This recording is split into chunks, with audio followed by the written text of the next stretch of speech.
Thriller ജോണറിലുള്ള അത്യാവശ്യം നല്ല സീക്വൻസുകളുള്ളൊരു സിനിമയാണ്. അടുത്ത് ഐത്തേട്ടനായിട്ടുള്ള ആദ്യത്തെ ഞങ്ങളുടെ ഒരു കൊളാബറേഷനാണ്. എൻ്റെ കൂടെ ഇതിനു മുമ്പേ ഉണ്ടായിരുന്നിട്ടുള്ള ആളാണ് സഫർ സനൽ. പിന്നെ പണിയിൽ സുനിയായിട്ട് അഭിനയിച്ച രമേശ് ഗിരിജ. ഞങ്ങൾ മൂന്നുപേരും കൂടിയിട്ടാണ് സ്ക്രിപ്റ്റ് ചെയ്തിട്ടുള്ളത്. മധുചേട്ടൻ ക്യാമറ. പിന്നെ ഇതിൻ്റെ പ്രത്യേകത ഉർവശി ചേച്ചിയാണ് നമ്മുടെ കൂടെ ലീഡ് ചെയ്യുന്നത്. ഇതാണ് ഐശ്വര്യലക്ഷ്മി, കുട്ടേട്ടൻ, പിന്നെ ഞങ്ങൾ നാലുപേരാണ് മെയിൻ കഥാപാത്രങ്ങൾ. ഇതൊരു ത്രില്ലർ ജോണറിലുള്ള അത്യാവശ്യം നല്ല സീക്വൻസുകളുള്ളൊരു സിനിമയാണ്. എറണാകുളം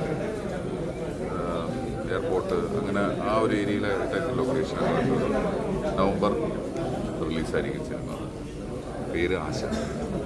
ജോയിച്ചേട്ടൻ പോകുമ്പോൾ എന്നൊക്കെ പറയുമ്പോൾ നമുക്ക് ഒരുപാട് എക്സ്പെക്ടേഷൻ ആണ്. എന്തൊക്കെയായിരിക്കും ത്രില്ലർ എന്നൂടെ പറയുമ്പോൾ ഒന്നുകൂടെ കൂറ് കാണിച്ചിരിക്കുന്നത്. ആളുകൾക്ക് കണ്ടിട്ടില്ലാത്തൊരു ക്രൈം സീരീസ് എന്തായാലും പ്രതീക്ഷിക്കാതെ. അല്ല, ഇത് നല്ല ഞങ്ങൾ ഒരു വർഷമായിട്ടുള്ള ഒരു പ്രിപ്പറേഷനുള്ള സിനിമയാണ്. ഒരു വർഷമായി ഇതിൻ്റെ പ്രീ പ്രൊഡക്ഷനും കാര്യങ്ങളൊക്കെ നടന്ന് പരിപാടി സെറ്റായിട്ട് വരുന്നൊരു സിനിമയാണ്. അപ്പോൾ ആ വർക്ക് എടുത്തതിൻ്റെ ഒരു ക്വാളിറ്റി എന്തായാലും സിനിമയിലുണ്ടാവും. നല്ല പടം, നല്ല സിനിമയായിരിക്കും. ഞാൻ ഏറ്റവും നല്ല പ്രതീക്ഷിക്കുന്നൊരു സിനിമയാണ് ആശ. 5 ഭാഷയിലായിട്ട് റിലീസ് ചെയ്യുന്നൊരു സിനിമയായിരിക്കും.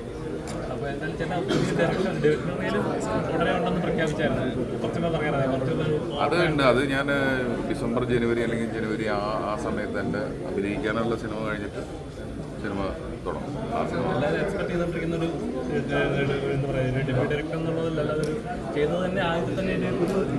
ചെറിയൊരു കാര്യമല്ല. ആദ്യത്തെ തന്നെ കുറി കൊള്ളിക്കാന്ന് പറയുന്നത് ചെറിയൊരു കാര്യമല്ല. അങ്ങനെ ഒരു ഡയറക്ടറാണ്.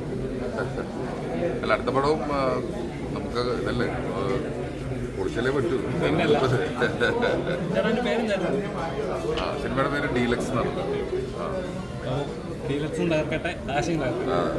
അപ്പോൾ ആശയാണ് സംസാരം ഇപ്പോൾ. Okay, thank you. പണി ടു ആണ്, പക്ഷെ പേര് ഡീലക്സ് എന്നാണ്.